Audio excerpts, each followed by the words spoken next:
But all the disrespect and all of that crap, vituperation, made an impression on me. And I said, you know what? These writers, they don't know what they're talking about. Excuse my French, they're full of shit.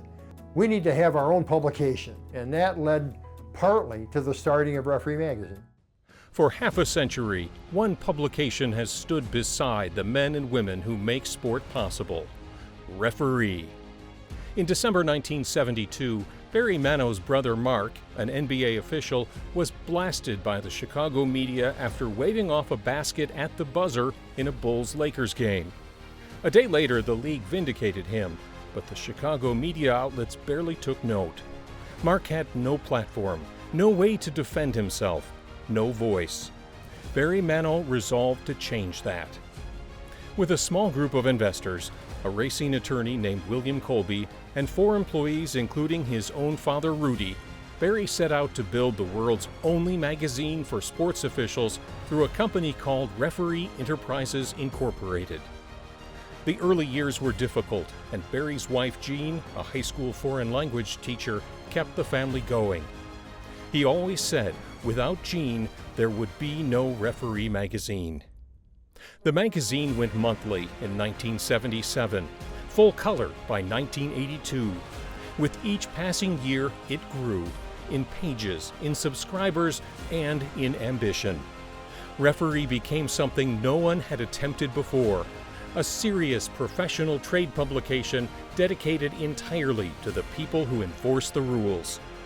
Feature stories, investigative journalism, the first national survey of officials that sounded the alarm on a shortage across the country, profiles of officials from Pee Wee leagues to the Super Bowl.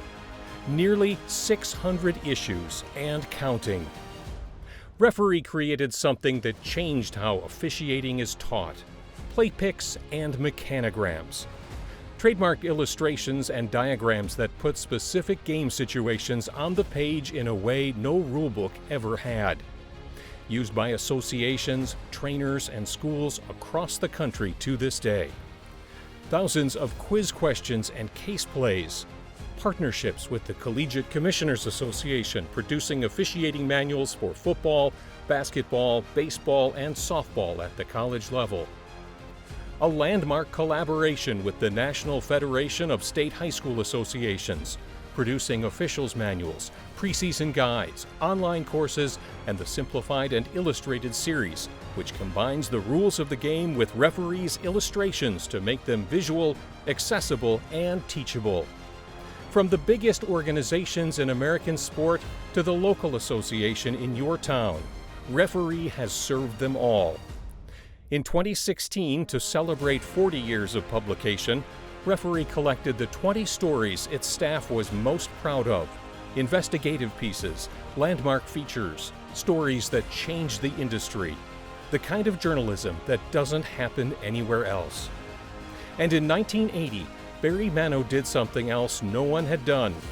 He founded the National Association of Sports Officials, a group that would advocate for officials, protect them, and help them grow.